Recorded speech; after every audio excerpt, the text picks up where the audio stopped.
There is no such thing as chronological time. There is no such thing as chronological time.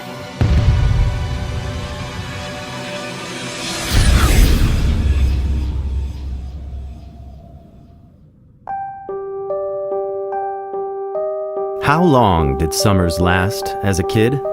Splashing into the lake, riding bikes across busy streets, crushes, broken hearts, bruises, and dirty knees. We all know summer lasted forever as a kid.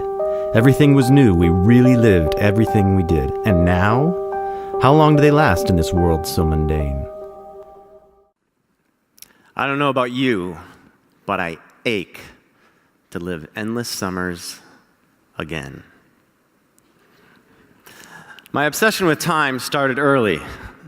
As a speed skater and cyclist, I spent more than 20 years chasing time, trying to compress more laps, more strokes, more meters, more miles in the same amount of time. And I was fortunate in that my big investment in time brought me to the Olympics, where by the smallest increment of time, I was able to take home a silver medal from the Winter Olympic Games.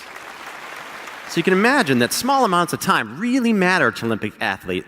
Let me tell you why. Here are the results from the 2002 Winter Olympic Games in the 500 meter. Now, this wasn't my event, but I don't want you to focus on the times themselves. I want you to focus on the differences. In this case, the difference between the gold medal and the silver medal, 2/100ths of a second after a lifetime of training. Now take a look at the difference between first and 10th place. 33/100ths of a second separated first from 10th. So the difference between the gold medal and a hero's welcome and being sent back to Siberia to train for 4 more years because he got 10th place at the Olympics was the difference between these two claps. 10 guys went by in that space of time. Crazy, right? My life oddly continued to center around time as I moved into the working world. My very first job was spent with a team preparing for an entire year for 1 second, Y2K at Goldman Sachs. And yes, it's true, I did time at Enron.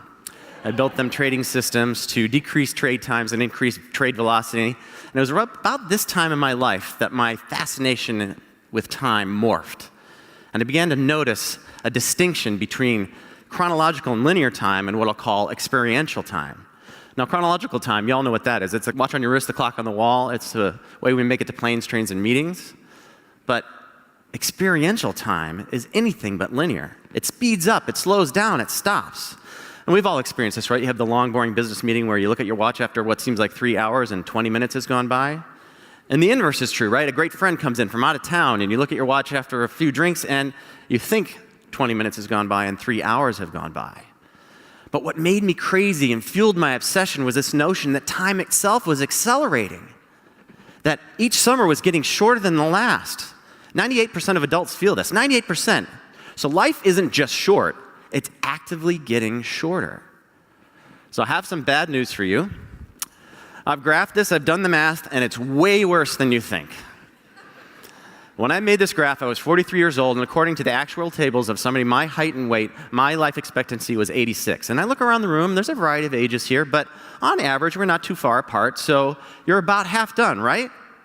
Wrong! There's no such thing as chronological time. We have to have a different axis for this. We have to measure this in a different way, the way we actually experience time. And how the hell do we do that? Well, we talked before that summers an 8-year-old last forever. Well, I can't plot infinity, so let me instead be conservative and assume that a summer as an 8-year-old starts to feel an awful lot like a year as a 20-year-old, and that starts to feel an awful lot like a decade in middle age. Now, for those of you math majors in the room, if you plot the area under the curve, the remainder is the value of your life. That's not half done, that's a sliver. Let me plot this a different way. Let's hold the y-axis constant and let the x-axis go logarithmic. And here we see that halfway is at age 18. And by age 43, you're not half done, you're 92% done. There's only 8% left. The fat lady has sung, the final chord has struck, you're at the end. Is anybody else besides me horrified? Well, after I did this math, I was bound and determined to do something about it. I had to fix this, and so I read everything I could. Kahneman, Csikszentmihalyi, Eagleman, Vanderkam, some people in the room. And what I found was there was ample evidence for this cognitive bias towards time and its acceleration, but what I didn't find was what to do about it. But I'm happy to report to you that by experimenting on myself and doing research over the last few years, I've uncovered 3 rules that govern experiential time that will allow you to manipulate cognitive time and experience summers that last forever. Let's talk about all 3. The first is contraction. The second is inversion. And the third, and most important, is expansion. Now, the law of contraction, we've already covered the gist of this, and this is the notion that all things being equal, time each year that passes will start to accelerate. And why is this? Well, let me give you a metaphor here. The metaphor is that of a garden hose. I think that time flows through your brain and my brain just like water flows through a garden hose. And the physics here is simple. When you constrict the flow of water through a garden hose, it speeds up. This is what our brains are doing to time. They are constricting the flow of time through our brains. And why is this? Well, let's look at the brain of an 8-year-old.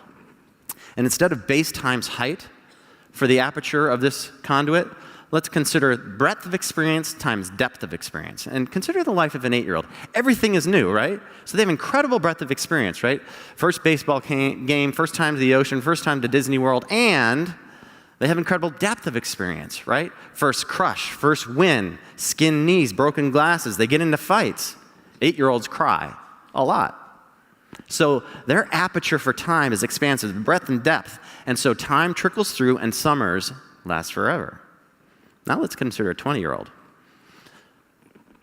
For 20-year-olds, they've declared a major, or maybe they've entered the routine of a job, and they've developed a distaste for discomfort.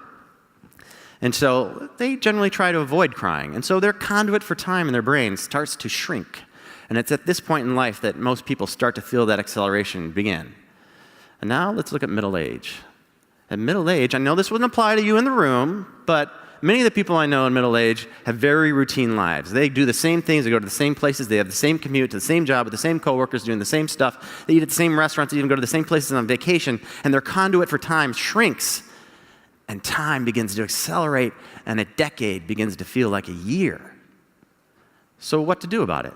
Well, a lot of people right around their 30s and on up start to get this sense that life is passing them by. So they start to take on new experiences, things like yoga, or they sign up for a triathlon, or they take voice lessons. And this is all good. It expands the breadth of their experiences. But more often than not, there's no real emotional engagement. So all it really does is flatten that hose, and it doesn't really slow down time. So how to experience the passage of time like an 8-year-old? You have to expand the breadth and depth of your experiences. If you sign up for vocal lessons, sign up to sing in front of 500 people. If you sign up for a triathlon, care about winning. If you go to Toastmasters, sign up to speak at Chicago Ideas Week. Now, how to know if you're doing this right? If you're not willing to cry over the outcomes of your new experience, then you will not slow down time like an 8-year-old. But you're willing to take the risks and emotionally invest, then you will experience summers like you did as a kid. Let's talk about the second law. Thank you. The second law is the law of inversion, and this is the notion that time as you experience it in the present is often inversely proportional to the way you remember it. And here's what's important about this. Remembered time governs your entire experience with time. Only memory counts. So imagine if your job was to enter a series of digits, numbers, letters, and symbols into a green screen of a computer 35 to 50 characters long, and there was a check digit, so if you got it wrong, it flashed, disappeared, and you had to start over, and you had to do this for 8 hours a day. This was my job in undergraduate school on the weekends. I can tell you that time nearly stopped in that room, each second bloating with the tedium and boredom.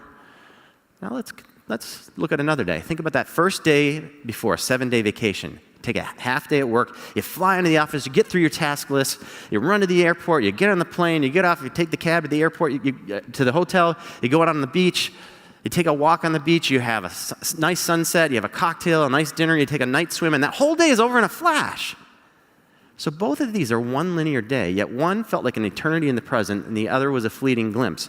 So you might conclude the best way to expand time is to design a whole bunch of days full of tedious, boring tasks. But remember, memory governs your sense of time. And here's where it gets interesting. When I plot these, the days and digits, typing those into the computer, in the present, it took forever, but in the past, it disappears to nothing. Everything that I know about my experience typing those digits into the computer, you now know. There's nothing else. But the first day of vacation, right, it expands in memory. So what's going on here? I think the metaphor here is like two cameras. The first example is like a surveillance camera. It's plodding along at a slow frame rate. It's black and white, grainy. There's no sound, and it disappears to nothing in memory. But the first day of vacation, it's like an HD camera. It's running so fast you can't keep up with it in the present. That's why it flies by. But boy, when you have time to reflect, you can zoom in, rewind. It's lights, color, action, sound. So how do you manipulate the second law in your favor? You have to replace routine and repetition with memory and meaning.